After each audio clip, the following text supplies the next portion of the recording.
Education മിനിസ്റ്ററാണ് ഞാൻ ആവുക എന്നുണ്ടെങ്കിൽ നമ്മുടെ എക്സാംസ് എടുത്ത് കളയുന്നതായിരിക്കും ഞാൻ ആദ്യം ചെയ്യാം. ഞാൻ നേരത്തെ പറഞ്ഞ പോലെ തന്നെ എക്സാംസ് ഒരിക്കലും നമ്മുടെ ഇപ്പോഴത്തെ എക്സാംസ് ഒരിക്കലും ക്രിയേറ്റിവിറ്റി ഇവാലുവേറ്റ് ചെയ്യുന്നില്ല, അല്ലെങ്കിൽ കുട്ടിയുടെ ഇന്റലിജൻസിന് പ്രോപ്പർലി ഇവാലുവേറ്റ് ചെയ്യാൻ പറ്റുന്നില്ല എക്സാംസിന്.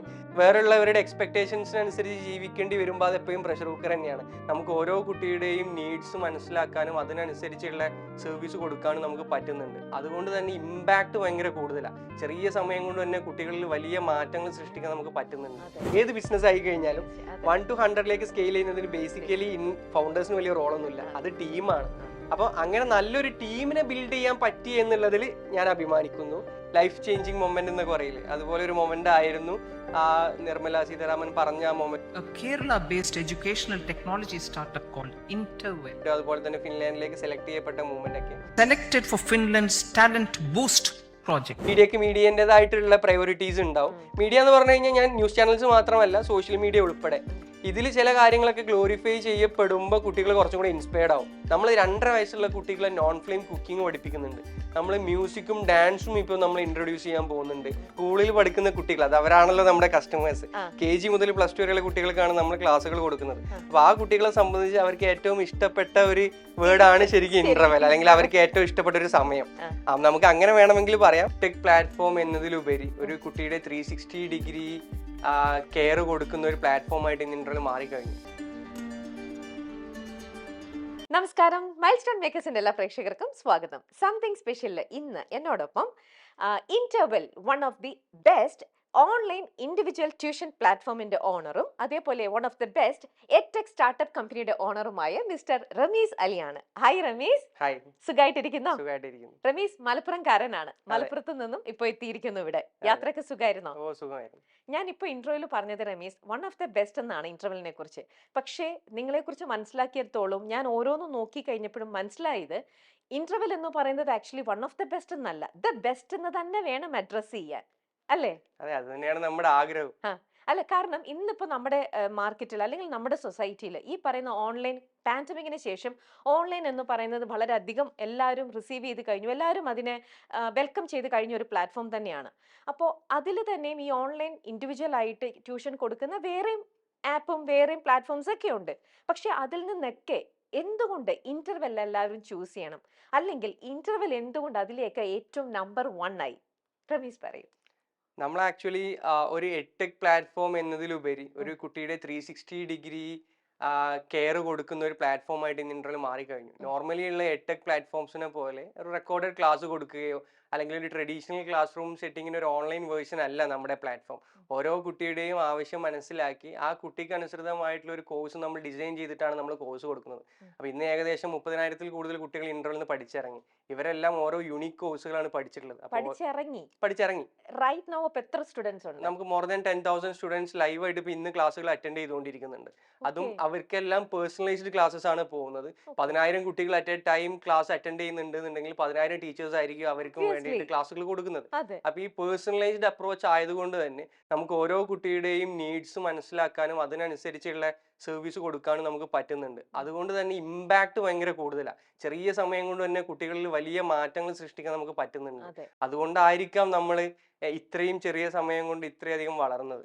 ഈ 10,000 എന്ന് പറയുന്നത് നമ്മുടെ കേരളത്തിൽ മാത്രമുള്ളതാണോ, അതോ ഇന്ത്യക്കകത്താണോ, അതോ വേൾഡ് വൈഡ് ആണോ? എങ്ങനെ? നമുക്ക് ആക്ച്വലി 60-ൽ കൂടുതൽ രാജ്യങ്ങളിൽ നിന്ന് കുട്ടികൾ പഠിക്കുന്നുണ്ട്. മലയാളികളാണ് കൂടുതലും. നമുക്ക് അറബ് കൺട്രീസിനും നല്ലൊരു ശതമാനം കുട്ടികൾ അറബ് കൺട്രീസ് നിന്നാണ് വരുന്നത്. പിന്നെ നമ്മൾ യൂറോപ്പിലും US-ലൊക്കെ ഇപ്പം നമ്മുടെ ക്ലാസ്സസ് അവൈലബിൾ ആണ്. ഓക്കെ. അപ്പൊ അവിടെയൊക്കെ ഉള്ള സ്റ്റുഡൻസ് എന്ന് പറയുമ്പോൾ ടീച്ചേഴ്സ് എല്ലാവരും നമ്മുടെ ഇന്ത്യൻസ് ഇവിടെ തന്നെ ഇന്ത്യയിൽ നിന്ന് തന്നെയാണോ വർക്ക് ചെയ്യുന്നത്? ഇന്ത്യൻസ് അല്ലാത്തവരും നമുക്ക് ടീച്ചേഴ്സ് ഉണ്ട്, ഇന്ത്യയിലും നമുക്ക് ടീച്ചേഴ്സ് ഉണ്ട്. മെജോറിറ്റി ടീച്ചേഴ്സും കേരളത്തിൽ നിന്ന് തന്നെയാണ്. ഓക്കെ. അപ്പൊ ഇപ്പൊ പുറത്തുള്ള കുട്ടികളാണെങ്കിലും UK-ലൊക്കെ ഉള്ള കുട്ടികളാണെങ്കിലും അവരുടെ ടൈം സോൺ വ്യത്യാസം ഉണ്ടല്ലോ. അപ്പൊ ആ ടൈം സോൺ അനുസരിച്ചിട്ട് നമ്മൾ ഇവിടെ വർക്ക് എടുക്കാണ്. പക്ഷെ ടീച്ചേഴ്സ് ഒന്നും അവിടുന്ന് തന്നെയല്ല, നാട്ടിൽ നിന്ന് തന്നെ നമ്മുടെ എവിടുന്നും ആവാം. അത് ഒരു കുട്ടി വരുമ്പോൾ നമ്മൾ ആ കുട്ടി ഏത് കോഴ്സിലേക്ക് എൻറോൾ ചെയ്യുന്നു, അല്ലെങ്കിൽ ഏതൊക്കെ സബ്ജക്ട്സ് ആണ് കുട്ടിക്ക് എടുക്കേണ്ടത്, അല്ലെങ്കിൽ കുട്ടിയുടെ ആവശ്യം എന്താണ്, ആ കുട്ടിയുടെ ആവശ്യത്തിന് അനുസൃതമായിട്ട് ഏറ്റവും ആപ്റ്റ് ആയിട്ടുള്ള ടീച്ചർ ഏതാണോ അത് നമ്മൾ നമ്മുടെ പ്ലാറ്റ്ഫോം ത്രൂ മാച്ച് ചെയ്യാണ് ചെയ്യാറ്. ഓക്കെ. അപ്പോ അതിലേക്ക് എത്താം നമുക്ക്. അതിന് തൊട്ട് മുമ്പേ ഈ പേര് ഭയങ്കര ഇൻട്രസ്റ്റിംഗ് ആയിട്ടുള്ള ഒരു നെയിമാണ് ഇന്റർവെൽ. ഇന്റർവെൽന്ന് കേട്ട് പെട്ടെന്ന് ഇന്റർവെൽന്ന് കേട്ട് കഴിഞ്ഞാൽ ഒരിക്കലും നമ്മൾ എപ്പോഴും യൂസ്ഡ് ആയിട്ടിരിക്കുന്നത് എന്താ? നമ്മൾ മൂവീസ് ഒക്കെ കാണുമ്പോൾ അവിടെ ഒരു ഇന്റർവെൽ ഉണ്ട്. ആ ഒരു സംഭവം എന്നല്ലാണ്ട് ഒരിക്കലും ഒരു എഡ്ടെക് കമ്പനിയാണ് ഇന്റർവെൽ എന്ന് പെട്ടെന്ന് ഒരു പേര് കേൾക്കുന്ന ഒരാൾക്ക് സ്ട്രൈക്ക് ചെയ്യില്ല. എന്നാൽ വളരെ ബ്യൂട്ടിഫുൾ ആയിട്ടുള്ള ഒരു പേരും. ഇതിലേക്ക് എങ്ങനെ വന്നു ഈ പേര്? നമുക്ക് ആക്ച്വലി ഇന്റർവെൽ എന്ന് പറയുന്നത് നമുക്ക് കൂടുതൽ പരിചിതമായത് സിനിമയ്ക്കിടയിലായിരിക്കും. അതെ. പക്ഷേ സ്കൂളിൽ പഠിക്കുന്ന കുട്ടികൾ അത് അവരാണല്ലോ നമ്മുടെ കസ്റ്റമേഴ്സ്. ആ. KG മുതൽ +2 വരെയുള്ള കുട്ടികൾക്കാണ് നമ്മൾ ക്ലാസ്സുകൾ കൊടുക്കുന്നത്. ആ. അപ്പൊ ആ കുട്ടികളെ സംബന്ധിച്ച് അവർക്ക് ഏറ്റവും ഇഷ്ടപ്പെട്ട ഒരു വേർഡാണ് ശരിക്കും ഇന്റർവെൽ, അല്ലെങ്കിൽ അവർക്ക് ഏറ്റവും ഇഷ്ടപ്പെട്ട ഒരു സമയം. നമുക്ക് അങ്ങനെ വേണമെങ്കിൽ പറയാം. നമ്മൾ പല രീതിയിൽ ഓഡിയൻസിനനുസരിച്ച് നമ്മൾ പല മീനിങ് പറയാറുണ്ട്. അന്ന് നമ്മൾ ആക്ച്വലി കുട്ടികൾക്ക് ഏറ്റവും പ്രിയപ്പെട്ട ഒരു സമയം എന്നുള്ള രീതിയിലാണ് ഇന്റർവെൽ എടുത്തിട്ടുള്ളത്. പിന്നെ നമ്മൾ കറന്റ് എഡ്യൂക്കേഷൻ സിസ്റ്റത്തിൽ നിന്ന് അല്ലെങ്കിൽ ട്രഡീഷണൽ ക്ലാസ് റൂം സെറ്റിംഗിൽ നിന്ന് ഒരു ബ്രേക്ക്, ആ ബ്രേക്കിനെ നമ്മൾ ഇന്റർവെൽ എന്ന് വിളിക്കുന്നത്, അങ്ങനെയും പറയാറുണ്ട്. ഓക്കെ. ഈ പേര് റമീസിന്റെ തന്നെ ഐഡിയ ആയിരുന്നോ? നമ്മളൊരു ഗ്രൂപ്പ് ഓഫ് ഫ്രണ്ട്സ് ആണ് സ്റ്റാർട്ട് ചെയ്തിട്ടുള്ളത്. അപ്പൊ അന്ന് അവിടെ പല പേരുകൾ വന്നതിൽ ഒരു പേര് ഇതായിരുന്നു, അങ്ങനെ നമ്മൾ സെലക്ട് ചെയ്യാണ്ട്. ഓക്കെ. നമുക്ക് ഇതിന്റെ തുടക്കത്തെ കുറിച്ച് ഒന്ന് നമ്മുടെ ഓഡിയൻസ് ഇതൊക്കെ ഒരു പക്ഷേ കുറച്ച് പേർക്കൊക്കെ ഇപ്പൊ അറിയാം. നമ്മൾ ക്രിസ്മസിനും ന്യൂ ഇയർ ഒക്കെ ആയിട്ട് നമ്മൾ പല സെലിബ്രിറ്റീസിന്റെ അടുത്ത് പോയപ്പോഴും ഇന്റർവെല്ലിന്റെ ഗിഫ്റ്റും കാര്യങ്ങളൊക്കെ കൊടുത്തിരുന്നു. ആ പ്രോഗ്രാം കണ്ട കുറേ പ്രേക്ഷകർക്ക് ഇന്റർവെൽ എന്താണെന്ന് ഇന്ന് അറിയാം. എന്നാലും അറിയില്ലാത്തയും കുറച്ച് വ്യൂവേഴ്സ് ഉണ്ടാവും ഒബ്വിയസ്ലി. അപ്പൊ അവർക്ക് വേണ്ടിയിട്ട് ഇന്റർവെൽ എന്താണ്, ഇന്റർവെൽ അല്ലെങ്കിൽ എങ്ങനെയാണ് തുടങ്ങിയത്, ഇതിലേക്കുള്ള ഒരു യാത്ര, ആ ഒരു ജേർണി, അതെല്ലാം ഒന്ന് എക്സ്പ്ലെയിൻ ചെയ്യാമോ? നമ്മൾ ആക്ച്വലി എഴുത്തിലും വായനയിലും ബുദ്ധിമുട്ട് അനുഭവിച്ചിരുന്ന കുട്ടികൾക്ക് ഫിസിക്കലി ഒരു സെന്ററിൽ വന്നിട്ട് കെയർ കൊടുത്തുകൊണ്ടാണ് നമ്മൾ ഇന്റർവെൽ എന്ന് ആശയം ഇനീഷ്യലി സ്റ്റാർട്ട് ചെയ്യുന്നത്. ഓക്കെ. അപ്പൊ അന്ന് നമ്മൾ ഒരുപാട് എഡ്യൂക്കേഷണൽ ഡിസബിലിറ്റീസ് ഉള്ള കുട്ടികൾ നമ്മുടെ അടുത്ത് വരുമായിരുന്നു. അതുപോലെ തന്നെ മേജർലി എഴുത്തിലും വായനയിലും ബുദ്ധിമുട്ടുള്ള കുട്ടികളാണ് വരിക. അപ്പൊ നമുക്ക് നമ്മുടെ നാട്ടിൽ തന്നെ മലപ്പുറം ജില്ലയിലെ അരീക്കോട്, മഞ്ചേരി, കൊണ്ടോട്ടി, അങ്ങനെ നമ്മളുടെ ചുറ്റുവട്ടത്തുള്ള കുറച്ച് പ്രദേശങ്ങളിൽ നമുക്ക് ഫിസിക്കലി സെന്റേഴ്സ് ഉണ്ടായിരുന്നു. അവിടെ കുട്ടികൾ വരും, നമ്മൾ അവർക്ക് സർവീസ് കൊടുക്കും, അങ്ങനെയായിരുന്നു ഉണ്ടായിരുന്നത്. കോവിഡ് സമയത്ത് നമുക്ക് അത് അഗെയിൻ നിർത്തേണ്ടി വന്നു. എല്ലാവർക്കും പറ്റിയ പോലെ തന്നെ നമുക്ക് കോവിഡ് സമയത്ത് ഫിസിക്കലി ക്ലാസ്സുകൾ കൊടുക്കാൻ ഒരുപാട് തടസ്സങ്ങൾ ഉണ്ടായിരുന്നു. അങ്ങനെയാണ് നമ്മൾ ഓൺലൈനിലേക്ക് പിവോട്ട് ചെയ്യുന്നത്. പിന്നീട് ഓൺലൈനിൽ വന്നപ്പം നമ്മൾ ഓരോ മാർക്കറ്റിന്റെയും കണ്ടീഷൻസ് മനസ്സിലാക്കി, കുട്ടികളുടെ നീഡ്സ് മനസ്സിലാക്കിയപ്പം അവർക്ക് എഴുത്തും വായനയും അവർക്ക് സപ്പോർട്ട് വേണം. അതിലും കൂടുതൽ സപ്പോർട്ട് വേണ്ടത് അവർക്ക് അവരുടെ അക്കാഡമിക്സിലാണെന്ന് മനസ്സിലായി. അതായത് ഒരു ട്രഡീഷണൽ ക്ലാസ് റൂമിൽ, നമ്മുടെ സ്കൂളുകളിലുള്ള 40 മുതൽ 60 വരെയൊക്കെ കുട്ടികൾ ഇരിക്കുന്ന ഒരു ക്ലാസ് റൂമിൽ ഒരു ടീച്ചർ വന്നിട്ട് ഒരു ആവറേജ് പേസിൽ, ആവറേജ് സ്പീഡിൽ ക്ലാസ് എടുക്കുമ്പോൾ, അല്ലെങ്കിൽ ഒരു കോമൺ മെത്തഡോളജി ഉപയോഗിച്ച് ക്ലാസ് എടുക്കുമ്പോൾ, ഇത് ശരിക്കും ക്ലാസ്സിലെ 10% താഴെ കുട്ടികൾക്ക് മാത്രമേ അവർക്ക് ബെനിഫിറ്റ് ചെയ്യുന്നുള്ളൂ. കാരണം ഇപ്പം എന്നെ സംബന്ധിച്ച് ഞാൻ മാത്സിലൊക്കെ അത്യാവശ്യം ഫാസ്റ്റ് ആയിട്ട് പ്രോബ്ലംസ് ചെയ്തുകൊണ്ടിരുന്ന ഒരാളാണ്. അപ്പൊ അബോവ് ആവറേജ് ആയിട്ടുള്ള സ്റ്റുഡൻസ് ആണെങ്കിൽ പോലും അവരെ സംബന്ധിച്ച് ഒരു 40 മിനിറ്റ് സെഷനിൽ ഒരു 10 മിനിറ്റ് അവർക്ക് യൂസ്ഫുൾ ആക്കാൻ പറ്റുള്ളൂ. കാരണം ടീച്ചർ ഒരു 10 മുതൽ 15 മിനിറ്റ് വരെ ഒരു പ്രോബ്ലം സോൾവ് ചെയ്യാൻ എടുക്കുമ്പോൾ അവർ 3 മിനിറ്റിൽ അത് സോൾവ് ചെയ്ത് കഴിഞ്ഞാൽ അവർക്ക് ബാക്കി 7 മിനിറ്റ് അല്ലെങ്കിൽ 7 to 8 മിനിറ്റ് അവർക്ക് അവർ വെറുതെ ഇരിക്കുക. അവർ വെറുതെ ഇരിക്കുമ്പോൾ പ്രശ്നം എന്താ വെച്ച് കഴിഞ്ഞാൽ ഇവർ ബാക്കിയുള്ളവരെ ഡിസ്റ്റർബ് ചെയ്യുകയും ചെയ്യും.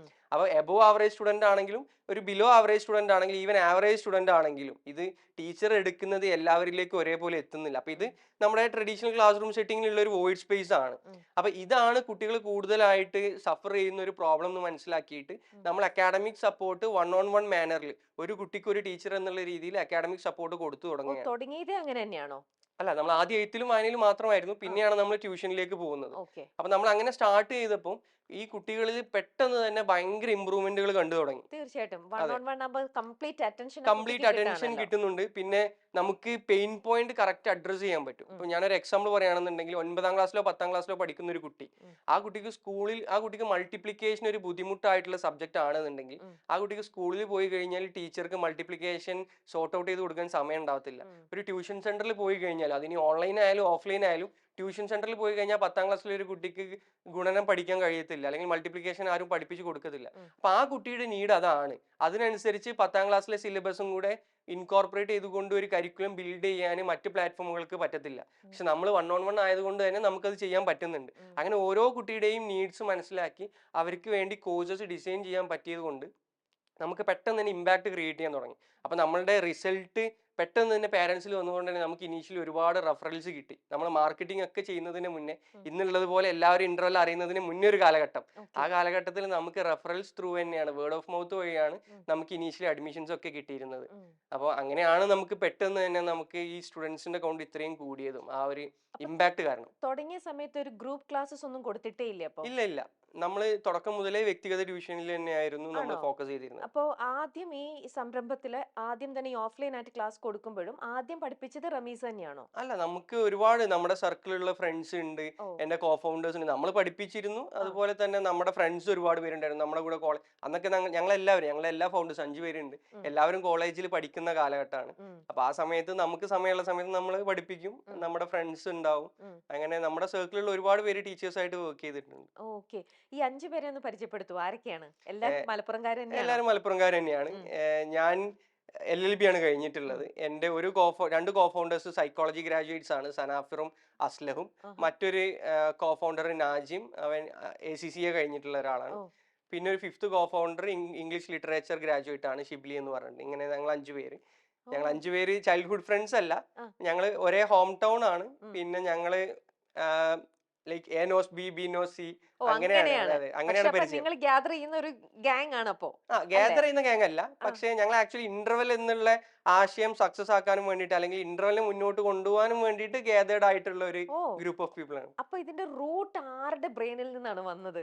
റൂട്ട് ആക്ച്വലി അത് ഞാൻ പറഞ്ഞല്ലോ, ഇനീഷ്യലി ഇന്നുള്ള ഇന്റർവെൽ ആയിരുന്നില്ല. ആ അത് വേറെ തന്നെ ഒരു കോൺസെപ്റ്റ് ആയിരുന്നു. നമ്മൾ എഴുത്തിലും വായനയിലും ഉം, ബുദ്ധിമുട്ടുള്ള കുട്ടികൾക്ക് ഉം, സർവീസ് കൊടുത്തുകൊണ്ടാണ് സ്റ്റാർട്ട് ചെയ്തത്. ഉം. പിന്നെ നമ്മളത് പിവോട്ട് ചെയ്തിട്ടാണ് ഇന്നുള്ള ഈ സ്റ്റേജിൽ എത്തിയത്. ഇത് അപ്പോൾ ആദ്യം അസ്ലഹ്, സനാഫിർ ഇവരൊക്കെ സൈക്കോളജി ബാക്ക്ഗ്രൗണ്ട് ആയതുകൊണ്ട് തന്നെ ഉം, ഇവർ എഡ്യൂക്കേഷണൽ ഡിസബിലിറ്റീസ് ഉം, ഉള്ള കുട്ടികളെ അഡ്രസ്സ് ചെയ്തുകൊണ്ടിരുന്നിരുന്നു. ഉം, പിന്നെ എനിക്ക് ട്യൂഷൻ ബാക്ക്ഗ്രൗണ്ട് ഉണ്ട്. ഞാൻ ഒരുപാട് കാലം ജെയിനും അതുപോലെ തന്നെ നീറ്റിനൊക്കെ വേണ്ടി പ്രിപ്പയർ ചെയ്തൊരു വിദ്യാർത്ഥി ആയതുകൊണ്ട് ഓ അത് കുറച്ച് കഴിഞ്ഞപ്പോൾ ഞാൻ അതിന്റെ ടീച്ചറായിട്ട് മാറി. നോർമലി അങ്ങനെയാണല്ലോ. ഓക്കെ. അപ്പൊ ഞാൻ ലോ കോളേജിലാണ് പഠിച്ചത്. പഠിക്കുന്ന സമയത്ത് തന്നെ എനിക്ക് ക്ലാസ്സുകൾ എടുത്ത് പരിചയമുണ്ട്. അപ്പൊ എനിക്കൊരു ഓക്കെ. അക്കാഡമിക് ബാക്ക്ഗ്രൗണ്ട് ഉണ്ട്. ആ പിന്നെ നാജിമിന് ഫിനാൻസ് ബാക്ക്ഗ്രൗണ്ട് ആണുള്ളത്. അപ്പൊ ഓക്കെ. ഇന്നുള്ള ഇന്റർവെല്ലിന് ഇങ്ങനത്തെ ഓരോ ചേരുവകളും വേണം എന്നുള്ളത് കൊണ്ട് നമ്മൾ യോജിക്കുകയുണ്ടായി. ഓക്കെ. അങ്ങനെയാണ് ഇത് ഒരു തുടക്കം എന്ന് പറയുന്നത്. അപ്പൊ ഏകദേശം വർഷം ഏതായിരിക്കും ഈ പറയുന്നത് 2018 നമ്മൾ സ്റ്റാർട്ട് ചെയ്യുന്നത്. ഒരു തുടങ്ങുന്നത്? 2021 സമയത്താണ് ഇന്നുള്ള ഇന്റർവെൽ നമ്മൾ ഇന്റർവെൽ ഫോം ആയത്. ചെയ്യുന്നത്. അപ്പൊ അന്ന് നിങ്ങൾ തുടങ്ങിയപ്പം ഡിസേബിൾ ആയിട്ടുള്ള കുട്ടികൾക്ക് വേണ്ടിയിട്ടാണ് സ്റ്റാർട്ട് ഡിസേബിൾഡ് ചെയ്തത്. ആയിട്ടുള്ളല്ല, എഡ്യൂക്കേഷണലി ഡിസബിലിറ്റി ഡിസേബിൾഡ് ഉള്ള. ആയിട്ടുള്ള. ഓക്കെ. അപ്പൊ ഇന്നിപ്പം എല്ലാവർക്കും നിങ്ങൾ കേറ്റർ ചെയ്യുന്നുണ്ടല്ലേ? അതെ, അതെ. അപ്പോഴും മറ്റേ കുട്ടികൾക്കും ഇപ്പോഴും കൊടുക്കുന്നുണ്ടോ നിലവിലെ കൊടുക്കുന്നുണ്ട്, ക്ലാസ്? കൊടുക്കുന്നുണ്ട്. അതുകൊണ്ട് നമ്മളുടെ ക്ലാസ്സുകൾ എങ്ങനെയാണ് നടക്കുന്നതെന്ന് വെച്ച് കഴിഞ്ഞാൽ, ആ ഒരു കുട്ടി നമ്മളെവിടെ കോഴ്സ് പർച്ചേസ് ചെയ്യാൻ വന്നു കഴിഞ്ഞാൽ അവർക്ക് ഡയറക്റ്റ്ലി ഒരു കോഴ്സ്, പാരന്റ് ആയാലും സ്റ്റുഡന്റ് ആയാലും ഡയറക്റ്റ്ലി കോഴ്സ് എടുക്കാൻ കഴിയില്ല. ഉം, ആദ്യം ഇനീഷ്യലി ഒരു അസസ്മെന്റ് ടെസ്റ്റ് നടത്തണം. ഉം, ഫ്രീ ആയിട്ടുള്ള ഒരു ടെസ്റ്റാണ്. ആ ടെസ്റ്റിലൂടെ നമ്മൾ കുട്ടികൾക്ക് ഏതൊക്കെ സബ്ജക്ട്സിലാണ് ബുദ്ധിമുട്ടുള്ളത്, ഉം, ആ ബുദ്ധിമുട്ട് ഉണ്ടാവാനുള്ള റീസൺ എന്താണെന്ന് മനസ്സിലാക്കിയിട്ട് ഉം, അത് അങ്ങനത്തെ ഒരുപാട് ഒബ്സർവേഷൻസ് ഉപയോഗിച്ചിട്ടാണ് നമ്മൾ കുട്ടിക്ക് വേണ്ടിയിട്ട് കോഴ്സ് ഡിസൈൻ ചെയ്യുന്നത്. ഉം, അപ്പോൾ ഇതുപോലെ എന്തെങ്കിലും എലമെന്റ്സ് നമ്മൾ ആ അസസ്മെന്റ് ടെസ്റ്റിൽ കണ്ടെത്തി കഴിഞ്ഞാൽ നമ്മളത് പാരന്റുമായിട്ട് കമ്മ്യൂണിക്കേറ്റ് ചെയ്യും. ഉം, എന്നിട്ട് അത് ആ ഒരു ഡിസബിലിറ്റി ഇല്ലാതാക്കാൻ, അല്ലെങ്കിൽ ഒരു പ്രത്യേക എബിലിറ്റി കൊണ്ടുവരാനാണെന്നുണ്ടെങ്കിൽ അതിനുള്ള ടോപ്പിക്സും കൂടെ നമ്മൾ കരിക്കുലത്തിൽ ആഡ് ചെയ്യും. ഇപ്പം നമ്മൾ അങ്ങനെയാണ് ചെയ്തുകൊണ്ടിരിക്കുന്നത്. അപ്പൊ ഇപ്പൊ ഒരു ഒരു അമ്മ ഒരു കുട്ടി ഇപ്പം അപ്രോച്ച് ചെയ്യുവാണെങ്കിൽ ഇന്റർവെല്ലിലേക്ക്, അവിടെ ആ കുട്ടി ഈ പറയുന്ന പ്രോസസ്സ് ഇപ്പൊ പറഞ്ഞില്ലേ, അതൊക്കെ റമീസ് ആണോ അത് കംപ്ലീറ്റ് അതിന്റെ എല്ലാം നോക്കുന്നത്, അതോ വേറെ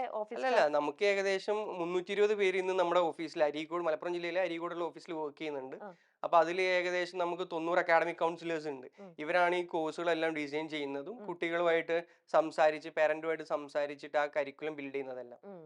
ഓക്കെ. അപ്പം ഇപ്പൊ റമീസിന്റെ ഇതിനകത്തുള്ള ഇപ്പത്തെ ഇൻവോൾവ്മെന്റ് എന്ന് പറയുന്നത് ക്ലാസ്സസ് എടുക്കുവോ, അല്ലെങ്കിൽ കുട്ടികളെ അനലൈസ് ചെയ്യോ, അങ്ങനെ എന്തെങ്കിലും ഇല്ല, ഡയറക്റ്റ്? ഇതൊക്കെ ഞാൻ ഒരു സമയത്ത് ചെയ്തിരുന്നു. ഇപ്പൊ ഓക്കെ. ഞാൻ CEO ആണ്. ആ ഇപ്പൊ ഞാൻ കമ്പനിയുടെ എന്റെ ടോപ്പ് ലെവൽ എക്സിക്യൂട്ടീവ്സിനെ ഹാൻഡിൽ ചെയ്യുന്നു. ഓക്കെ. അതുപോലെ തന്നെ അവരെ ലീഡ് ചെയ്യുന്നു. ഓക്കെ. ഇടയ്ക്ക് പോലും ഇങ്ങനെ ഒരു റൗണ്ട് ഒരു ചെക്കപ്പ് കാര്യങ്ങൾ അങ്ങനെ ഒന്നും ഇപ്പൊ ചെയ്യുന്നില്ല? ഇല്ല, അതിനൊക്കെ നമുക്ക് നമ്മുടെ കമ്പനിയിൽ അതിൻ്റെതായിട്ടുള്ള പ്രോസസ്സുകളും ഒരുപാട് സിസ്റ്റംസും ഉണ്ട്. ഓക്കെ. അപ്പൊ ഇപ്പൊ നിലവിൽ നിങ്ങളുടെ ഓഫീസ് എന്ന് പറയുന്നത് മലപ്പുറം ബേസ്ഡ് ആണോ? മലപ്പുറം ബേസിലാണ്. ഓക്കെ. വേറെയും ഏതെങ്കിലുമൊക്കെ സ്ഥലത്ത് ഓഫീസ് ആയിട്ടുണ്ടോ? നമ്മൾ UAE-യിലുണ്ട്. ഇന്റർനാഷണൽ ഓപ്പറേഷൻസ് എല്ലാം അവിടെ. ഓ ഓക്കെ. അപ്പൊ ഇവിടെ നിന്നുകൊണ്ടാണ് ഇപ്പം നിലവിലുള്ള കുറച്ച് ടീച്ചേഴ്സ് ക്ലാസ് എടുക്കുന്നതും ഒക്കെ. ഇവിടെയും ഉണ്ട്, ആ ഇന്ത്യയുടെ പുറത്തും ഉണ്ട്. ഉണ്ട്. അല്ല ഇപ്പൊ ഇവിടെ തന്നെ ഉള്ളവരാണെങ്കിലും എല്ലാം മലപ്പുറം ബേസ് ചെയ്തിട്ടുള്ള ടീച്ചേഴ്സ് തന്നെ ആവണമെന്നില്ലല്ലോ. അല്ലല്ല, നമുക്ക് തിരുവനന്തപുരം മുതൽ കാസർഗോഡ് വരെ ഉണ്ട്. അപ്പൊ മലപ്പുറത്തേക്കാളും ടീച്ചേഴ്സ് ഉള്ളത് നമുക്ക് എറണാകുളവും ആ കണ്ണൂരൊക്കെയാണ്. ഓക്കെ. കാരണം ഇതിപ്പോ ഓൺലൈൻ പ്ലാറ്റ്ഫോം ആയതുകൊണ്ട് ടീച്ചേഴ്സിനും എവിടെ വേണമെന്ന് ഇരുന്നിട്ടാണെങ്കിലും ക്ലാസ് എടുക്കാം. അതെ, അതെ, ഓൺലൈൻ 1-on-1 സെഷൻ ആയതുകൊണ്ടും വലിയ പ്രോബ്ലം ഇല്ലാതെ നെറ്റിന്റെ ഇഷ്യൂസ് ഒന്നും ഇല്ലാണ്ട് അതെ. ഏത് സൈഡിലിരിക്കുന്ന കുട്ടികൾക്കും ഏത് സൈഡിലിരിക്കുന്ന ടീച്ചറിനും ക്ലാസ് എടുക്കാം അല്ലേ? തീർച്ചയായും. നമ്മുടെ K-12 കിൻഡർ ഗാർഡൻ മുതൽ 12th വരെയുള്ള എഡ്യൂക്കേഷൻ സിസ്റ്റത്തിൽ പ്രൈമറി എഡ്യൂക്കേഷൻ മുതൽ തന്നെ, പ്രീ പ്രൈമറി മുതൽ പ്രൈമറി വരെ വരുന്ന ആ ഒരു KG മുതൽ ക്ലാസ് 4th അല്ലെങ്കിൽ 5th വരെ വരുന്ന ആ ഒരു സമയത്ത് തന്നെ കുട്ടികൾക്ക് മാക്സിമം എക്സ്പോഷർ കൊടുക്കാൻ സാധിക്കണം. ഉം, അത് ശരിക്കും ഗവൺമെന്റ് പോളിസീസ് ത്രൂ തന്നെ സാധിക്കണം. അപ്പോൾ ഒരാൾക്ക് ഒരു ഡ്രൈവർ ആവുമ്പോഴുള്ള ഫീൽ എന്താണ്, അല്ലെങ്കിൽ ഒരു ഷെഫ് ആവുമ്പോഴുള്ള ഫീൽ എന്താണ്, ഒരു 10 വർഷം കഴിഞ്ഞാലുള്ള കരിയറുകൾ എന്തായിരിക്കും എന്നുള്ളത് ഇപ്പോഴേ നമുക്ക് കുട്ടികൾക്ക് കൊടുക്കാൻ പറ്റണം. ഇപ്പൊ നമ്മളൊന്നും കോളേജ് പഠിക്കുന്ന സമയത്ത് നമ്മളൊന്നും AI കുറിച്ച് കേട്ടിട്ടില്ല. പക്ഷെ ഇന്ന് ഒരുപാട് AI സയന്റിസ്റ്റുമാരുണ്ട്, ഒരുപാട് AI എഞ്ചിനീയേഴ്സ് ഉണ്ട്. അപ്പൊ 10 വർഷം ആരെങ്കിലൊക്കെ ഇതിനെ കുറിച്ച് റിസർച്ച് ചെയ്തുകൊണ്ടാണല്ലോ, അല്ലെങ്കിൽ ആരെങ്കിലൊക്കെ ഇതിന്റെ കാര്യങ്ങൾ പഠിച്ചത് കൊണ്ടാണല്ലോ ഇന്ന് AI സയന്റിസ്റ്റുമാരുള്ളത്. അപ്പൊ എന്തുകൊണ്ടാണ് നമ്മുടെ നാടുകളിൽ, നമ്മുടെ സ്കൂളുകളിലും നമ്മുടെ ക്യാമ്പസുകളിലും 10 വർഷം മുന്നേ ഇത്തരം കാര്യങ്ങൾ ഡിസ്കസ് ചെയ്യാതിരുന്നത്? അപ്പം ബേസിക്കലി ഒരു ബയോളജി പഠിപ്പിക്കുന്ന ടീച്ചർക്ക് MBBS അല്ലെങ്കിൽ ഡോക്ടറിന്റെ അപ്പുറത്തോട്ട് മറ്റേതെങ്കിലും എക്സ്പോഷേഴ്സ് കുട്ടികൾക്ക് കൊടുക്കാൻ പറ്റണം. അല്ലെങ്കിൽ മാത്സ് പഠിപ്പിക്കുന്ന ഒരു ടീച്ചർക്ക് എഞ്ചിനീയർ എന്നുള്ള ആ ഒരു പ്രൊഫഷന് പുറമെ ഒരു മാത്തമാറ്റീഷ്യൻ അല്ലെങ്കിൽ ഒരു സ്റ്റാറ്റിസ്റ്റിക്സ് റിലേറ്റഡ് ആയിട്ടുള്ള ഒരു ജോലി, ഇതിന്റെ എക്സ്പോഷേഴ്സ് എന്തൊക്കെയാണ്, ഇത്തരം കാര്യങ്ങളൊക്കെ സ്കൂളുകളിൽ ഡിസ്കസ് ചെയ്യപ്പെടണം. അതുപോലെ തന്നെ കുട്ടികൾക്ക് മാക്സിമം ഹാൻഡ്സ് ഓൺ എക്സ്പീരിയൻസും കൊടുക്കണം. ഇപ്പം നമ്മൾ ചൈന അല്ലെങ്കിൽ കൊറിയ, അതുപോലെ തന്നെ ജപ്പാനിലെ എഡ്യൂക്കേഷൻ സിസ്റ്റം കുറച്ചും കൂടി അഡ്വാൻസ്ഡ് ആണ്. അവിടെ ചെറിയ പ്രായത്തിൽ തന്നെ ഹാൻഡ്സ് ഓൺ എക്സ്പീരിയൻസ് കുട്ടികൾക്ക് ഒരുപാട് കിട്ടുന്നുണ്ട്. അപ്പൊ അത്തരത്തിൽ എക്സ്പീരിയൻസ് കൊടുക്കുന്ന രീതിയിലേക്ക് നമ്മുടെ പ്രൈമറി എഡ്യൂക്കേഷൻ മാറണം എന്നുള്ളതാണ്. പിന്നെ ഒരു വളരെ പേഴ്സണൽ ആയിട്ടുള്ള മറ്റൊരു ഒപ്പീനിയൻ ഉള്ളത്, കുറച്ചും കൂടെ കുട്ടികളെ ഡിസിഷൻ എടുക്കാൻ പ്രാപ്തമാക്കണം എന്നുള്ളതാണ്. അപ്പം അത് ശരിക്കും ഒരു പൊളിറ്റിക്കൽ കോൺവേഴ്സേഷൻ ആണ്. കുട്ടികളെ നമ്മൾ അങ്ങനെ മാറ്റുകയാണോ, അല്ലെങ്കിൽ അവരെ അവകാശബോധം ഇല്ലാത്ത അല്ലെങ്കിൽ അവർക്ക് വോയിസ് ഇല്ലാത്തൊരു തലമുറയെ നമ്മൾ അങ്ങനെ ക്രിയേറ്റ് ചെയ്യുകയാണോ എന്നുള്ളത്. കാരണം ഒരുപാട് നോംസ് അങ്ങനെയുണ്ട്, കുട്ടികളെ അങ്ങനെ വളർത്തണം ഇങ്ങനെ വളർത്തണം. അപ്പൊ ബേസിക്കലി എങ്ങനെ കുട്ടികളെ വളർത്തണം എന്ന് ചോദിച്ചു കഴിഞ്ഞാൽ അവർക്ക് അവകാശബോധം, അവരുടെ അവകാശങ്ങൾ എന്താണെന്ന് അവർക്ക് ബോധ്യമുള്ള രീതിയിൽ അവരെ സംസാരിക്കാൻ, അവർക്ക് വോയിസ് ഉയർത്താൻ പറ്റുന്ന രീതിയിൽ വേണം നമ്മൾ അവരെ ക്യാരക്ടർ ഫോം ചെയ്യാൻ. അപ്പൊ അഗൈൻ ക്യാരക്ടർ ഫോർമേഷൻ ഇതിൽ ഭയങ്കര ഇമ്പോർട്ടന്റ്. കാരണം എഡ്യൂക്കേഷന്റെ അൾട്ടിമേറ്റ് ഗോൾ അതായിരിക്കണം, ക്യാരക്ടർ ഫോം ചെയ്യാന്നുള്ളത്. അതിനും primary and pre primary education ഭയങ്കര ഇമ്പോർട്ടന്റ് ആണ്. അപ്പൊ ഇപ്പൊ ഇന്ന് ഇന്റർവെല്ലിലേക്ക് വരികയാണെന്നുണ്ടെങ്കിലും നമ്മൾ ട്യൂഷനിൽ ഉപരി നമ്മൾ ഒരുപാട് കോഴ്സുകൾ ഇപ്പൊ ഡിവൈസ് ചെയ്തുകൊണ്ടിരിക്കുന്നുണ്ട്. അപ്പൊ ഇന്ന് മാർക്കറ്റിൽ അത് റെലവെന്റ് ആണോ എന്ന് ചോദിച്ചു കഴിഞ്ഞാൽ നമുക്കറിയില്ല. നമുക്ക് അതിൽ നിന്ന് റവന്യൂ വരുന്നതും കുറവ് തന്നെയാണ്. പക്ഷെ സ്റ്റിൽ നമ്മൾ അങ്ങനത്തെ കോഴ്സുകൾ ചെയ്യുന്നത് കുട്ടികളിൽ അവർക്ക് മാക്സിമം എക്സ്പോഷർ കൊടുക്കണം എന്നുള്ളതുകൊണ്ടാണ്. നമ്മൾ 2.5 വയസ്സുള്ള കുട്ടികളെ നോൺ ഫ്ലെയിം കുക്കിംഗ് പഠിപ്പിക്കുന്നുണ്ട്. നമ്മൾ മ്യൂസിക്കും ഡാൻസും ഇപ്പോൾ നമ്മൾ ഇൻട്രൊഡ്യൂസ് ചെയ്യാൻ പോകുന്നുണ്ട്. കുട്ടികളിൽ നമ്മൾ AI കോഴ്സസ് ഇൻട്രൊഡ്യൂസ് ചെയ്യുന്നുണ്ട്. കുട്ടികൾ അഗെയിൻ ടെക്നിക്കലി ഭയങ്കര അഡ്വാൻസ്ഡ് ആയി ഇപ്പോൾ വരുന്ന കുട്ടികൾ. ഇപ്പം നമ്മൾ AI ഫോർ ടീച്ചേഴ്സ് എന്ന് പറഞ്ഞൊരു കോഴ്സാണ് നമ്മൾ ആദ്യം ലോഞ്ച് ചെയ്തത്. കാരണം കുട്ടികൾ AI അഡ്വാൻസ്ഡ് ആയതുകൊണ്ട് ടീച്ചേഴ്സിന് എന്ത് ചെയ്യാൻ പറ്റുന്നില്ല, ഇവരുടെ ഡൗട്ട്സ് സോൾവ് ചെയ്ത് കൊടുക്കാൻ പറ്റുന്നില്ല. അപ്പൊ ഇപ്പൊ നമ്മളൊരു കോഴ്സ് ഇൻട്രൊഡ്യൂസ് ചെയ്ത് AI ഫോർ ടീച്ചേഴ്സിന് AI ബേസിക്സ് കൊടുക്കുന്നത്. ആ കോഴ്സ് നമ്മൾ മാർക്കറ്റ് ചെയ്യാതെ നമുക്ക് ഏകദേശം 1200 അഡ്മിഷൻസ് വിത്തിൻ 3 വീക്സിൽ വന്നിട്ടുള്ളത്. അപ്പം ടീച്ചേഴ്സിനും അറിയാം കുട്ടികൾ ബേസിക്കലി അഡ്വാൻസ്ഡ് ആണ് എന്നുള്ളത്. അപ്പൊ ഇങ്ങനെ ടെക്നിക്കലി അഡ്വാൻസ്ഡ് ആയിട്ടുള്ള കുട്ടികൾക്ക് അവർക്ക് എല്ലാ പീസ് ഓഫ് നോളജും അവരുടെ വിരൽത്തുമ്പിൽ അവൈലബിൾ ആണ്. അവർക്ക് ഇനി വേണ്ടത് എക്സ്പോഷർ ആണ്. അപ്പം സ്കൂൾസ് എല്ലാം അവർക്ക് മാക്സിമം എക്സ്പോഷർ കിട്ടുന്ന ഒരു ഏരിയ ആയിട്ട് മാറണം. അതിന് വേണ്ടിയിട്ട് നമുക്ക് വേണമെങ്കിൽ ഒരുപാട് ഫോറിൻ പോളിസീസ് അല്ലെങ്കിൽ ഫോറിൻ എഡ്യൂക്കേഷൻ സിസ്റ്റത്തിൽ നിന്ന് നമുക്ക് ഒരുപാട് കാര്യങ്ങൾ ഇങ്ങോട്ട് അഡാപ്റ്റ് ചെയ്യാൻ വേണ്ടി പറ്റും. ഓക്കെ. രമേശ്, ടീച്ചിങ് എന്ന് പറയുന്ന ഒരു സ്കില്ല് തന്നെയാണ്. ശരിക്കും ഒരു കുട്ടിക്ക് ആ സബ്ജക്റ്റ് എത്ര ഡിഫിക്കൽട്ട് ആണെങ്കിലും തനിയെ ടീച്ചറിനോട് ഭയങ്കര ഇഷ്ടമുണ്ടെങ്കിൽ ആ കുട്ടികൾ എങ്ങനെയും ആ സബ്ജക്റ്റ് പഠിക്കാനായിട്ട് നോക്കും, അല്ലേ? റമീസിനും അത് അറിയാവുന്ന ഒരു കാര്യമാണ്. ഇന്റർവെല്ലിൽ വന്നു കഴിയുമ്പോൾ നിങ്ങൾ കൊടുക്കുന്നത് 1-on-1 സെഷനാണ്. അപ്പോൾ ഇന്റർവെല്ലും ഈ പറയുന്ന പോലെ ടീച്ചർ ആ കുട്ടിക്ക് ആ ടീച്ചറിനെ സെറ്റ് ആവുന്നില്ല എന്ന് കാണുകയാണെങ്കിൽ എങ്ങനെ നിങ്ങൾ അത് അസസ് ചെയ്യണതും, അല്ലെങ്കിൽ അതെങ്ങനെ നിങ്ങൾ മനസ്സിലാക്കിയിട്ട് അങ്ങനെയാണ് വേറെ ടീച്ചറിനെ സബ്സ്റ്റിറ്റ്യൂട്ട് കൊടുക്കുമോ? അതിനുള്ള ഒരു ഒരു എന്താ പറയുക, സ്പേസ് കുട്ടികൾക്കുണ്ടോ? ആക്ച്വലി കരാട്ടെ കിഡ് എന്ന് പറഞ്ഞ മൂവി ഉണ്ടല്ലോ, അപ്പൊ ആ മൂവിയിൽ മാസ്റ്റർ പറയുന്ന ഒരു കാര്യമുണ്ട്. അതായത് there are no bad students, there are only bad teachers എന്ന് പറയുന്നത്. ഈ ഫിലോസഫി വിശ്വസിക്കുന്ന ഒരാളാണ് ഞാൻ പേഴ്സണലി. അപ്പൊ അതുപോലെ തന്നെ നമ്മുടെ ഓർഗനൈസേഷനിലും നമ്മൾ സ്ട്രോങ് ആയിട്ട് ബിലീവ് ചെയ്യുന്നത് ഈ ഒരു കാര്യം തന്നെയാണ്. അപ്പൊ ഒരു കുട്ടിക്ക് ഏതെങ്കിലും രീതിയിൽ എക്സെൽ ചെയ്യാൻ പറ്റിയിട്ടില്ല എന്നുണ്ടെങ്കിലോ, കുട്ടി ഇൻസ്പയർഡ് ആവുന്നില്ല എന്നുണ്ടെങ്കിലോ, അല്ലെങ്കിൽ കുട്ടിക്ക് ഈവൻ ഒരു കുട്ടി ബാഡ് സ്റ്റുഡന്റ് അല്ലെങ്കിൽ ഒരു ബാഡ് കിഡ് ആവുകയാണെങ്കിൽ പോലും അതിന്റെ മൂല കാരണം എന്ന് പറയുന്നത് ടീച്ചേഴ്സ് ബാഡ് ആയതുകൊണ്ടാണ്. അപ്പം ലെറ്റ്സ് സേ LKG വന്നൊരു കുട്ടി +2 കഴിഞ്ഞിട്ട് എന്തെങ്കിലും ഒരു ക്രൈം അറ്റൻഡ് ചെയ്യുകയാണെന്നുണ്ടെങ്കിൽ ഈ ഒരു 14 വർഷത്തിനിടയിൽ ചുരുങ്ങിയത് ഒരു 100-ൽ കൂടുതൽ ടീച്ചേഴ്സ് ആ കുട്ടിയുടെ അടുത്ത് വന്നിട്ടുണ്ടാവും. അപ്പോൾ ഒരു ടീച്ചർക്ക് പോലും ഇൻസ്പയർ ചെയ്യാനോ മോട്ടിവേറ്റ് ചെയ്യാനോ ഗൈഡ് ചെയ്യാനോ പറ്റാത്തത് കൊണ്ടാണ് ആ കുട്ടി ആ സ്റ്റേജിൽ എത്തിയത് എന്നാണ് ഞാൻ വിശ്വസിക്കുന്നത് ബേസിക്കലി. അപ്പൊ ഇനി നമ്മുടെ പ്ലാറ്റ്ഫോമിലേക്ക് വരികയാണെന്നുണ്ടെങ്കിൽ നമ്മുടെ പ്ലാറ്റ്ഫോമിന്റെ സക്സസും ഇത്രയധികം കുട്ടികൾ നമ്മുടെ പ്ലാറ്റ്ഫോമിൽ പഠിച്ചിറങ്ങാനും അവർ ഹാപ്പി ആവാനും റീസൺ നമ്മുടെ ടീച്ചേഴ്സ് ക്രിയേറ്റ് ചെയ്യുന്ന മാജിക് തന്നെയാണ്. അപ്പൊ ഞാൻ നേരത്തെ പറഞ്ഞ ആ കോട്ട് നമ്മുടെ ഒരു അടിസ്ഥാനമായിട്ട് നമ്മൾ കണക്കാക്കുന്നത് ഈ ഒരു കോട്ട് തന്നെയാണ്. അപ്പൊ എല്ലാ ടീച്ചേഴ്സിനെയും നമ്മൾ ട്രെയിൻ ചെയ്യുന്നത് ആദ്യം ആ ഇന്റർപേഴ്സണൽ റിലേഷൻഷിപ്പ് ബിൽഡ് ചെയ്യാനാണ്. അപ്പോൾ ഒരു 3 വയസ്സോ 3.5 വയസ്സോ ആയ ഒരു കുട്ടി, ആ കുട്ടിക്ക് ശരിക്കും ആ ടീച്ചർ വേണോ വേണ്ടേ എന്ന് തീരുമാനിക്കാൻ ആദ്യത്തെ ഒരു 10-15 മിനിറ്റ് മതി. ഒരു കുട്ടിക്ക് ഒരു ഇനീഷ്യലി ഒരു ഫസ്റ്റ് ഇംപ്രഷൻ ആ 15 മിനിറ്റിനെ കൊണ്ട് ക്രിയേറ്റ് ചെയ്യാൻ പറ്റിയിട്ടില്ല എന്നുണ്ടെങ്കിൽ പിന്നെ ഇത് ഭയങ്കര പാടാണ്. കുറച്ച് വലിയ കുട്ടികളാണെന്നുണ്ടെങ്കിൽ ഇനീഷ്യൽ ഇംപ്രഷൻ ഇല്ലെങ്കിലും കോണ്ടന്റ് വൈസ് ടീച്ചർ അഡ്വാൻസ്ഡ് ആണെന്നുണ്ടെങ്കിൽ കുട്ടി പിന്നീട് ടീച്ചറെ ലൈക്ക് ചെയ്യും. പക്ഷേ ഇനീഷ്യലി ആ ചെറിയ കുട്ടികളാകുമ്പോൾ ഫസ്റ്റ് ഇംപ്രഷൻ ക്രിയേറ്റ് ചെയ്യാൻ വേണ്ടിയിട്ട് ഒരു 10-15 മിനിറ്റ് മതി. അപ്പം നമ്മുടെ ടീച്ചേഴ്സ് എല്ലാം ഇനീഷ്യലി തന്നെ കുട്ടിയിൽ ആ ഇംപ്രഷൻ ക്രിയേറ്റ് ചെയ്യാൻ വേണ്ടിയിട്ട് അവർ ട്രെയിൻഡ് ആണ്. എങ്കിൽ പോലും ഒരു 2-4% കുട്ടികൾക്ക് ഇനീഷ്യലി ഇങ്ങനെ ബുദ്ധിമുട്ടുണ്ടാവാറുണ്ട് ടീച്ചറെ അടുത്ത് കംഫർട്ടബിൾ അല്ലാതെ, ചെറിയ കുട്ടികളിൽ. അപ്പൊ അങ്ങനത്തെ ടീച്ചേഴ്സ് ഒക്കെ ആണെന്നുണ്ടെങ്കിൽ നമ്മൾ ടീച്ചേഴ്സിനെ മാറ്റി കൊടുക്കുകയും ചെയ്യും. അപ്പം ബേസിക്കലി നമ്മുടെ കോണ്ടന്റ് സ്റ്റാർട്ട് ചെയ്യല് ടീച്ചറും കുട്ടിയും തമ്മിൽ ഒരു കംഫർട്ടബിൾ എൻവയോൺമെന്റ് ക്രിയേറ്റ് ആയതിനു ശേഷമായിരിക്കും. അപ്പൊ അതുവരെ നമ്മൾ ടീച്ചേഴ്സിനെ മാറ്റി കൊടുക്കാറുണ്ട്. അതിന് ഇത്ര ടീച്ചേഴ്സ് എന്ന് പറഞ്ഞ ലിമിറ്റ് ഒന്നുമില്ല. ഇനീഷ്യലി കുട്ടി ടീച്ചറെ അടുത്ത് കംഫർട്ടബിൾ ആവണം. കംഫർട്ടബിൾ ആയി കഴിഞ്ഞാലാണ് പിന്നീട് നമ്മൾ കോണ്ടന്റിലേക്ക് കടക്കുകയുള്ളൂ. ഓക്കെ. അതേപോലെ നമ്മൾ ചില കുട്ടികൾക്ക് 10th എത്തുമ്പോഴത്തേക്ക് അവർ പറയും എനിക്ക് ഇന്ന ആളാവണം. അതിന് തൊട്ട് മുമ്പേ 6th 8th ഒക്കെ അവർക്ക് വേറെ എന്തെങ്കിലും ആയിരിക്കും പറഞ്ഞുകൊണ്ടിരിക്കുന്നത്. ഇതിങ്ങനെ മാറിക്കൊണ്ടേയിരിക്കും. 12th എത്തുമ്പോൾ വേറെ എന്തെങ്കിലും പറയും. ചിലർ ഡിഗ്രിക്ക് പോയി ചേർന്ന് കഴിയുമ്പോൾ പിന്നെ മാറി അതിലേക്ക്. ഇപ്പം റമീസ് തന്നെ പലതിലേക്ക് പോയി. എവിടെയാന്ന് ഫോക്കസ്ഡ് ആവാൻ പറ്റിയിട്ടുണ്ടായിരുന്നില്ല.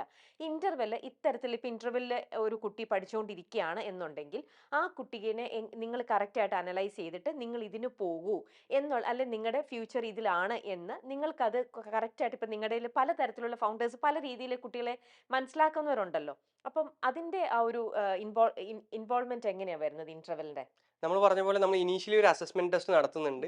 പിന്നെ ത്രൂ ഔട്ട് ദി പ്രോഗ്രാം പല സമയത്തും നമ്മൾ കുട്ടിയുടെ academical and non academical aspects നമ്മൾ പല ടെസ്റ്റുകളിലൂടെ നമ്മൾ അനലൈസ് ചെയ്യുന്നുണ്ട്. അപ്പം നമുക്കൊരു പ്രോസസ്സ് ഉണ്ട്. പാരന്റ്സ്, നമ്മൾ സ്കൂളിലൊക്കെ ഉണ്ടാകുന്ന പോലെ പാരന്റ്സ് ടീച്ചേഴ്സ് മീറ്റിംഗ് എന്ന് പറയുമല്ലോ, അതുപോലെ തന്നെ നമ്മൾ പാരന്റ്സിനെ ഒരു കോളിൽ വിളിച്ചിട്ട് നമ്മളൊരു വീഡിയോ കോൺഫറൻസിങ് വഴി നമ്മൾ കുട്ടിയുടെ അപ്ഡേറ്റ്സ് എപ്പോഴും പാരന്റ്സിൻ്റെ അടുത്ത് നമ്മൾ കമ്മ്യൂണിക്കേറ്റ് ചെയ്യും. അങ്ങനെ കമ്മ്യൂണിക്കേറ്റ് ചെയ്യുന്ന സമയത്ത് തന്നെ നമ്മൾ കുട്ടികളിൽ എന്തെങ്കിലും കുറവുകൾ കണ്ടു കഴിഞ്ഞാൽ, വീക്ക്നെസ് കണ്ടു കഴിഞ്ഞാൽ, അല്ലെങ്കിൽ കുട്ടിയുടെ സ്ട്രെങ്ത് കണ്ടു കഴിഞ്ഞാൽ നമ്മളിത് പാരന്റിനെ ഇൻഫോം ചെയ്യാറുണ്ട്. അപ്പം ത്രൂ ഔട്ട് ദി ജേണി നമ്മൾ അക്കാഡമിക് സപ്പോർട്ട് മാത്രമല്ല, നമ്മൾ ഇതുപോലെ ഒരുപാട് ഗൈഡൻസുകൾ കൊടുക്കും. ഇപ്പോൾ ലെറ്റ്സ് സേ ഒരു കുട്ടി മാത്സിൽ ഭയങ്കര അഡ്വാൻസ്ഡ് ആണ് തോന്നി കഴിഞ്ഞാൽ, 7ാം ക്ലാസ്സിൽ പഠിക്കുന്ന ഒരു കുട്ടി, അവന് മേ ബി അവനോ അവളോ അല്ലെങ്കിൽ ഒരു 9ാം ക്ലാസ്സിലെ 10ാം ക്ലാസ്സിലോ സിലബസ് പഠിക്കാൻ സ്കിൽഡ് ആയിരിക്കും, അല്ലെങ്കിൽ ബ്രെയിൻ അത്രയും ഡെവലപ്ഡ് ആയിരിക്കും. അപ്പം അങ്ങനെയുള്ള കുട്ടികൾ ഒളിമ്പ്യാഡ് പോലെയുള്ള ഇവന്റുകളിൽ പോവുകയും അവിടെ പങ്കെടുക്കുകയൊക്കെ വേണം. അപ്പം അത്തരത്തിലുള്ള ഗൈഡൻസുകളും ഇൻസൈറ്റ്സുകളൊക്കെ നമ്മൾ ത്രൂ ഔട്ട് ദി പ്രോഗ്രാം കൊടുക്കാറുണ്ട്. അതുപോലെ തന്നെ കുട്ടി വീക്ക് ആണെങ്കിലും, 7ാം ക്ലാസ്സിൽ പഠിക്കുന്ന ഒരു കുട്ടിക്ക് 7ാം ക്ലാസ്സിൽ വേണ്ട ബേസിക് നോളജുകൾ ഇല്ല എന്നുണ്ടെങ്കിൽ നമ്മൾ ട്യൂഷന്റെ കൂടെ തന്നെ അവന് ഫൗണ്ടേഷൻ ലെവൽ പ്രോഗ്രാംസും കൊടുത്തിട്ട് അത് നമ്മൾ ക്ലിയർ ചെയ്യും. അപ്പൊ ഇത്തരത്തിലുള്ള ഇൻസൈറ്റ്സ് എല്ലാം നമ്മൾ പാരന്റ്സിന് കൊടുക്കാറുണ്ട്. അപ്പൊ നമ്മൾ 1-on-1 ആയതുകൊണ്ട് തന്നെ നമ്മുടെ കോഴ്സസ് ഫ്ലെക്സിബിൾ ആണ് കുട്ടിയുടെ നീഡ്സിനനുസരിച്ച്. അപ്പോൾ അത് അങ്ങനെ ആയതുകൊണ്ട് തന്നെ എന്നിട്ട് കുട്ടീനെ സജസ്റ്റ് ചെയ്യുമോ നിങ്ങൾ? ഓക്കെ, അപ്പോൾ കുട്ടി ചോദിക്കുകയാണ്, ഇപ്പം എൻ്റെ ഒരു സാറായിട്ട് നിങ്ങൾ ഇൻ്റർവെല്ലിൽ നിൽക്കുമ്പോൾ ഞാൻ കൺഫ്യൂസ്ഡ് ആണ്. അപ്പം എനിക്കിപ്പം മാത്തിൽ നല്ല മാർക്കുണ്ട്, സയൻസിലും ഒക്കെ ഈക്വലായിട്ട് ഇങ്ങനെ നിൽക്കുന്നുണ്ട്. പക്ഷേ എനിക്ക് എന്തിനു പോകണം എന്നറിയില്ല. അതിന് വേണേൽ പോവാം, ഇതിന് വേണേൽ പോവാം, ഏതിന് വേണേലും പോവാം. കുട്ടികൾക്ക് അറിയുന്നില്ലല്ലോ. പിന്നെയും കൂടുതൽ കുട്ടികൾ ഫ്രണ്ട്സ് എന്തിനേക്കാണോ പോണത് അതിലേക്ക് പോകാനുള്ള ടെൻഡൻസിയാണ് കുട്ടികൾക്ക് കൂടുതലുള്ളത്. അപ്പോൾ ഒരു ഇൻ്റർവെല്ലിലെ ഒരു ട്യൂട്ടർ, ഒരു സർ എന്നുള്ള രീതിയിൽ റമീസ് എങ്ങനെ അപ്പം എന്നെ ഹെൽപ്പ് ചെയ്യും? ഓക്കെ, ഞാൻ ഏതിൽ പോകണം, ഏതാണ് ഞാൻ നെക്സ്റ്റ് ലെവലിൽ പഠിക്കേണ്ടത്, അങ്ങനെ ആ ഒരു എൻ്റെ എയിമിലേക്ക് എങ്ങനെ നിങ്ങൾ ഇന്റർവെൽ ഹെൽപ്പ് ചെയ്യുന്നത് എങ്ങനെ? ഞങ്ങള് കരിയർ കൗൺസിലിങ്ങുകൾ കൊടുക്കാറുണ്ട്, കുട്ടികളെ ഗൈഡ് ചെയ്യാറുണ്ട്. പക്ഷെ നമ്മൾ അഗെയിൻ ചെറിയൊരു കുട്ടികളിൽ നിങ്ങൾ ഇന്ന കരിയർ ആണ് ചൂസ് ചെയ്യേണ്ടത്, അല്ലെങ്കിൽ നിങ്ങൾ ഇന്ന വഴിയിലൂടെ മാത്രമാണ് പോകേണ്ടത് എന്നുള്ള രീതിയിലല്ല നമ്മൾ ഗൈഡ് ചെയ്യാറ്. അല്ല, ഹെൽപ്പ് ചെയ്യാൽ ഇപ്പൊ 10th വരുന്ന കുട്ടിയുടെ അടുത്താണെങ്കിൽ ഓക്കെ, നെക്സ്റ്റ് 11th 12th, ഇപ്പൊ 11th തന്നെ നമുക്ക് പല ഓപ്ഷൻസ് ഉണ്ടല്ലോ. ചില കുട്ടികൾക്ക് അറിയില്ല 11th ഞാൻ ഏതെടുക്കണം, വീട്ടുകാരെന്തെങ്കിലും പറഞ്ഞ് അത് പോയി എടുക്കും. അങ്ങനത്തെ ഒരു സിസ്റ്റം ആണല്ലോ. അപ്പൊ അവിടെ ഇന്റർവെല്ലിന്റെ ഇമ്പോർട്ടൻസ് എത്രത്തോളാണ്? നമ്മൾ 9th മുതലുള്ള കുട്ടികളാണെന്നുണ്ടെങ്കിൽ നമ്മൾ അവരുടെ സബ്ജക്ട് നോളജും അതുപോലെ തന്നെ അവരുടെ സബ്ജക്ട് റിലേറ്റഡ് ആയിട്ടുള്ള സ്കിൽസ് ഒക്കെ ഇവാലുവേറ്റ് ചെയ്തിട്ട് നമ്മൾ ഏത് ഓപ്ഷൻസ് ആണ് അവർ +1 +2 ചൂസ് ചെയ്യേണ്ടത്, അല്ലെ +2ലെ കുട്ടിയാണെന്നുണ്ടെങ്കിൽ അവർ സയൻസ് സബ്ജക്ട്സ് ചൂസ് ചെയ്യുകയാണെങ്കിൽ അതിൽ ഏതായിരിക്കും കുട്ടിക്ക് ബെറ്റർ, അത്തരത്തിലുള്ള കരിയർ കൗൺസിലിങ്ങുകളെല്ലാം നമ്മൾ പ്രൊവൈഡ് ചെയ്യാറുണ്ട്. അതെല്ലാം നമ്മുടെ 1 ഇയർ പ്രോഗ്രാം എടുക്കുമ്പോൾ അതിന്റെ കൂടെ തന്നെ നമ്മൾ ഫ്രീ ആയിട്ട് ചെയ്യുന്ന കാര്യങ്ങളാണ്. കുട്ടിയെ നമ്മൾ ആക്ച്വലി കുട്ടിയുടെ 360 ഡിഗ്രി ഡെവലപ്മെന്റ് ആണ് നമ്മൾ ഫോക്കസ് ചെയ്യുന്നത്. അപ്പോൾ ഇതെല്ലാം കുട്ടിയുടെ കരിയർ ഓപ്ഷൻസും കുട്ടിയുടെ സബ്ജക്ട്സ് ചൂസ് ചെയ്യുന്നതെല്ലാം ഇതിലൊരു അവിഭാജ്യ ഘടകമായതുകൊണ്ട് തന്നെ നമ്മൾ കുട്ടികൾക്ക് അത്തരത്തിലുള്ള സപ്പോർട്ടും നമ്മൾ ത്രൂ ഔട്ട് ദി പ്രോഗ്രാം കൊടുക്കാറുണ്ട്, നമ്മുടെ എല്ലാ 1 ഇയർ പ്രോഗ്രാംസിലും. ഓ, ഓക്കെ. ഇപ്പോൾ ഫിൻലൻഡ് പോയ വർഷം, അതായത് 23-ല് നമ്മുടെ തന്നെ ഫിനാൻസ് മിനിസ്റ്റർ സ്പെസിഫിക്കലി പറഞ്ഞിട്ടുണ്ടായിരുന്നു, one of the best startup കമ്പനിയാണ് നമ്മുടെ കേരളത്തിൽ സ്റ്റാർട്ട് ചെയ്ത ഇന്റർവെൽ എന്നും പറഞ്ഞിട്ട്. നിർമ്മല സീതാറാം അവര് മെൻഷൻ ചെയ്തിട്ടുണ്ടായിരുന്നു ഇന്റർവെലിന്റെ പേര്. അതേപോലെ തന്നെ ഫിൻലൻഡ് ഗവൺമെന്റ് നിങ്ങളെ ഇരുകൈയും നീട്ടി റിസീവ് ചെയ്തിരിക്കുകയാണ്. അവിടെ നിങ്ങളുടെ ഇനി കൂടുതലായിട്ട് ഇന്റർവെലിന്റെ സംഭവങ്ങളെല്ലാം അങ്ങോട്ടും നിങ്ങൾ അപ്ലൈ ചെയ്യാൻ പോകുന്നു. അതിന്റെ സ്റ്റേജസ് എല്ലാം നടന്നുകൊണ്ടിരിക്കുകയെന്നാണ് ഞാൻ മനസ്സിലാക്കിയത്.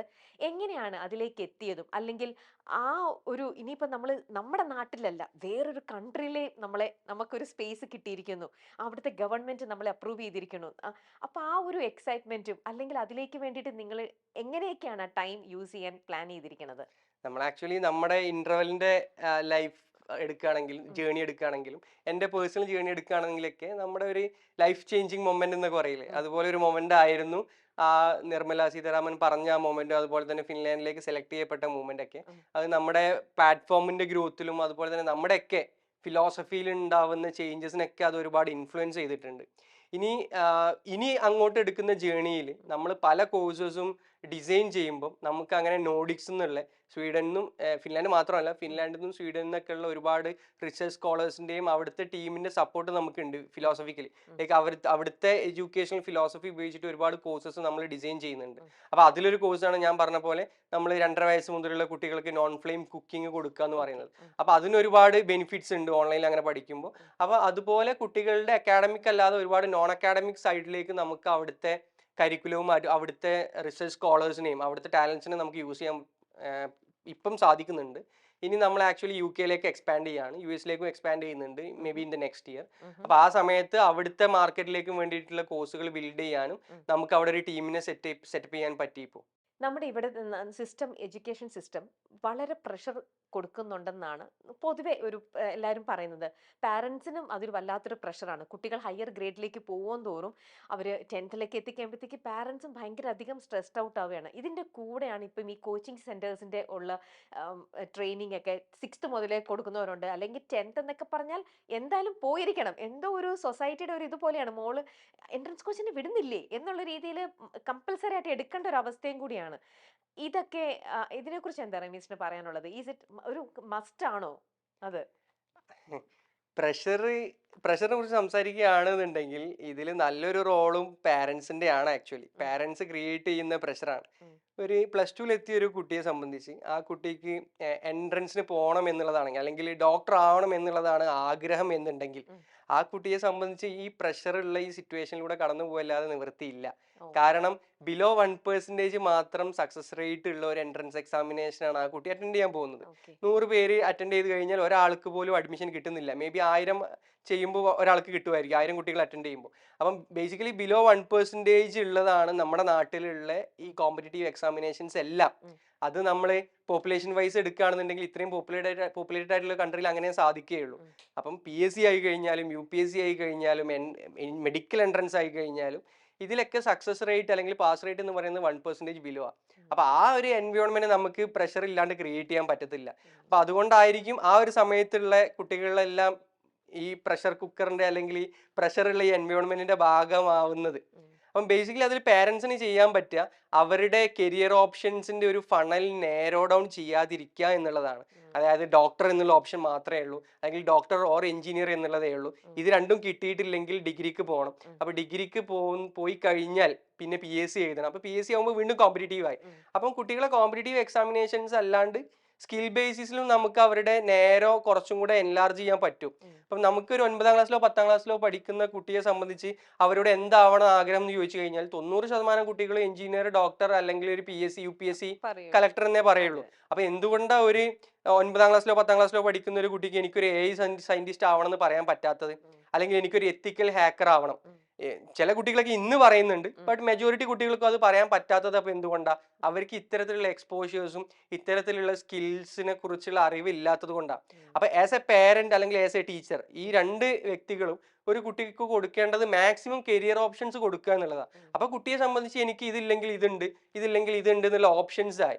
അപ്പൊ അതിൽ ഏറ്റവും കുട്ടിക്ക് പ്രിയപ്പെട്ട അല്ലെങ്കിൽ ഏറ്റവും പാഷനേറ്റ് ആയിട്ട് തോന്നുന്ന ഒരു വഴിയിലൂടെ കുട്ടിക്ക് പോകാനുള്ള ഒരു സ്വാതന്ത്ര്യവും നമ്മൾ കൊടുക്കണം. അതാണ് മറ്റൊരു കാര്യമുള്ളത്, കുട്ടിക്ക് ഡിസിഷൻ മേക്ക് ചെയ്യാനുള്ള സ്വാതന്ത്ര്യം ഇല്ല എന്നുള്ളത്. അപ്പൊ എപ്പോഴും വേറെയുള്ളവരുടെ എക്സ്പെക്ടേഷൻസിനനുസരിച്ച് ജീവിക്കേണ്ടി വരുമ്പോൾ അത് എപ്പോഴും പ്രഷർ കുക്കർ തന്നെയാണ്. അതിന് കുട്ടികളിൽ നിന്നല്ല, നമ്മളായി കഴിഞ്ഞാലും വേറെയുള്ളവരുടെ എക്സ്പെക്ടേഷൻസിന് വേണ്ടിയിട്ട് ജീവിക്കാൻ നിന്ന് കഴിഞ്ഞാൽ നമുക്കത് പ്രഷറല്ലേ. അപ്പൊ കുട്ടികളും ചെയ്യുന്നത് ഇത് തന്നെയാണ്. അപ്പൊ നമ്മൾ അത്ര മെച്യൂർഡ് അല്ലാത്ത കുട്ടികൾ സ്വാഭാവികമായിട്ട് അവര് കൂടുതൽ പ്രഷറൈസ്ഡ് ആവും. അപ്പൊ ഇത് സിസ്റ്റത്തിന്റെ ഭാഗമാണ്.